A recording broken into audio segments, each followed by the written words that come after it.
Le attese verso la politica è il nome dell'indagine che avete svolto. Ci può spiegare brevemente quali sono i punti essenziali e i risultati che avete riscontrato? Assolutamente sì, in realtà le indagini sono due, un'indagine sugli imprenditori che lavorano in questo territorio, nel territorio di Conegliano, e un'indagine sui cittadini, quindi coloro che a Conegliano vivono. Il dato che ci interessa subito mettere in evidenza è in qualche modo l'omogeneità delle opinioni di cittadini e imprenditori su quello che in qualche modo dovrebbe essere il futuro di Conegliano, le urgenze, le iniziative che dovrebbero essere messe a punto per rivitalizzare il territorio e il centro di Conegliano. Quali sono state le tematiche trattate? Dalla rigenerazione urbana, quindi gli interventi per il centro storico, le iniziative, gli interventi per la Conegliano proiettata come soggetto protagonista di un turismo diverso, ad esempio sia per quanto riguarda gli imprenditori sia per quanto riguarda i cittadini. Tra le iniziative principali che riterrebbero estremamente opportune da mettere in linea è la creazione di un asse che colleghi Venezia con le Dolomiti e che vede in qualche modo Conegliano protagonista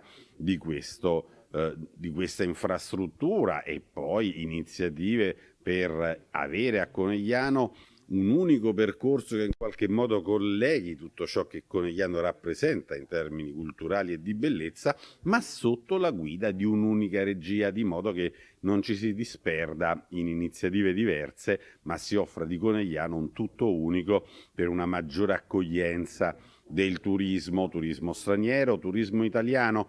L'idea che è emersa è quella della condivisione.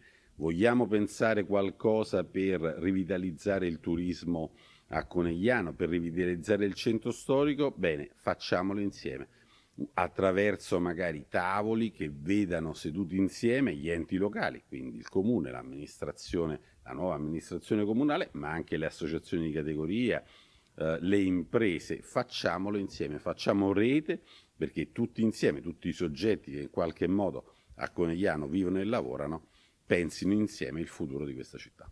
Da questa indagine, quali sono le aspettative che le imprese che voi rappresentate hanno nei confronti di quella che sarà la nuova amministrazione a Conegliano?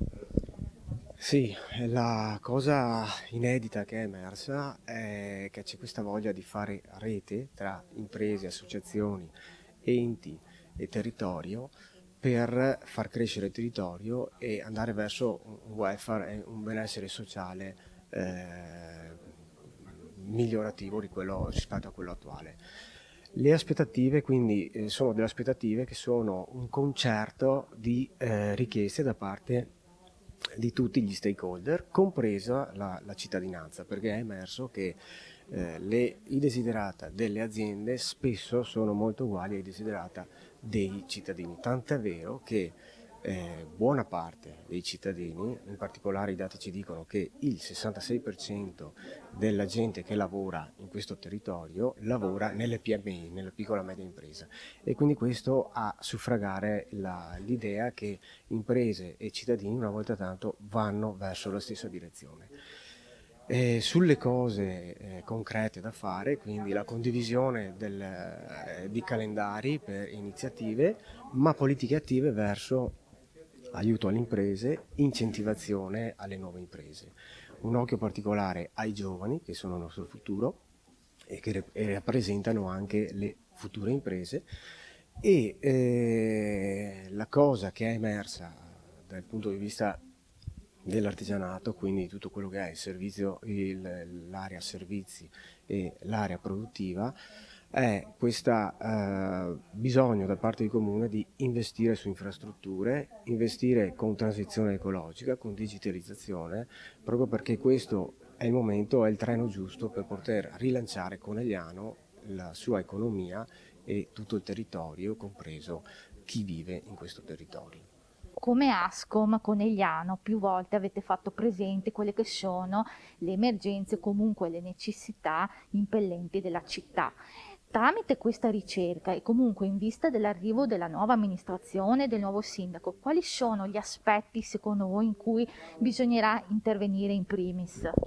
Ma sicuramente su quello che è l'oggetto dell'economia del nostro territorio, su quelli che sono i problemi che stiamo vivendo noi come commercianti e sta attraversando tutto il nostro settore, quindi sia il terziario, sia i servizi che ovviamente il commercio.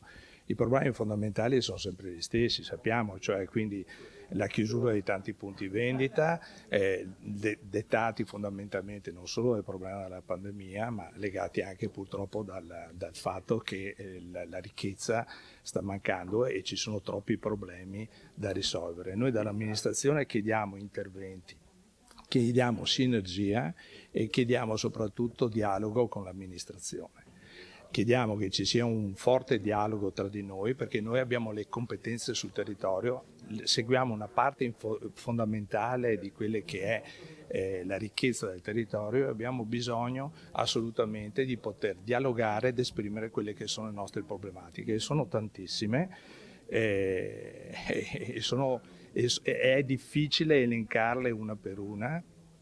Sono problemi che riguardano fondamentalmente, come ripeto, la mancanza di comunicazione nei confronti dell'amministrazione e quindi chiediamo per questo un forte dialogo. Chiediamo fondamentalmente anche, è un mio invito, ad una responsabilità e che gli aspetti politici, i dialoghi politici poi si concretizzino in fatti, cioè quindi che dalla teoria passiamo alla pratica. Questo è uno degli aspetti fondamentali che io esprimo e chiedo alla nuova amministrazione.